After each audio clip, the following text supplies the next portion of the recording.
It's likely that Lazarus had already died by the time the urgent message from his sisters imploring Jesus to come to Bethany was received. Then the Lord waited 2 more days before starting the journey, and John 11:17 states that by the time he arrived, Lazarus had already been in the tomb 4 days. Jesus' apparent failure to answer their cry for help must have been heartbreaking and crushingly difficult for Martha and Mary to comprehend. Verses 18 to 20 tell us that in the meantime, they'd been surrounded in their grief with the presence and comfort of friends, as well as religious leaders who'd come from Jerusalem to be with them in their time of need.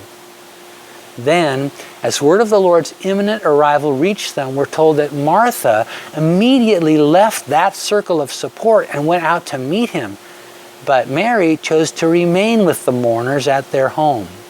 This difference in how they responded to Jesus in their time of disappointment and heartache begs an important question.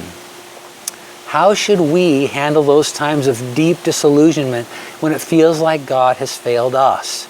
Do we run to bring our heartache and confusion to Him, or remain huddled with our grief and nurse our sense of betrayal? I was a young staff pastor when I got a call in the middle of the night. An airline pilot who was part of the Bible study group I was leading had just perished in a plane crash. He was a new husband with a new baby, and his sudden passing shook me to my core. My wife and I quickly joined the brigade of friends and family who were mourning with his wife and attempting to surround her with care and comfort. And although we did our best to provide what she needed, we quickly discovered the limitations of what we could offer. But I was amazed to watch her purposefully gather up her load of unbearable pain, profound loss, overwhelming fear, along with deep confusion, and bring it to Jesus. It wasn't that she was in denial of her grief process, but she had awakened at a very deep level to an awareness of her desperate need for the Savior in that dark season. And it was a wonder to witness the indescribable peace that began to settle over her soul as she welcomed the Lord's presence into her pain and allowed Him to shoulder her burden. I believe that's what opened the door to one of the most amazing things I've ever witnessed.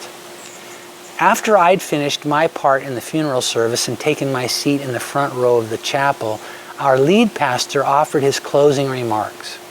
He gave a brief and simple presentation of the gospel, followed by an invitation to receive the saving grace of Jesus. He asked everyone to bow their heads. Then he welcomed those who wanted to become Christ followers to lift their eyes to meet His, and by that act acknowledged their decision. Honestly, I was embarrassed by what he was doing. In the wake of such a devastating tragedy, I couldn't imagine anyone choosing that moment to place their faith in Jesus.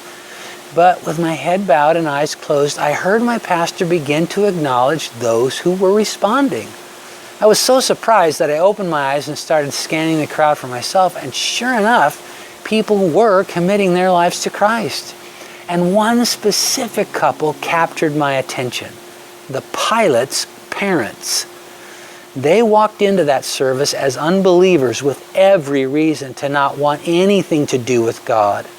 But they left that day having opened their hearts to the love of Jesus.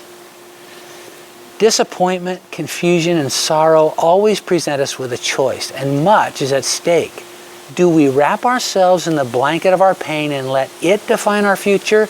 Or do we place it in the nail-scarred hands of the one whose comfort and power release redemption, restoration, renewal, and resurrection?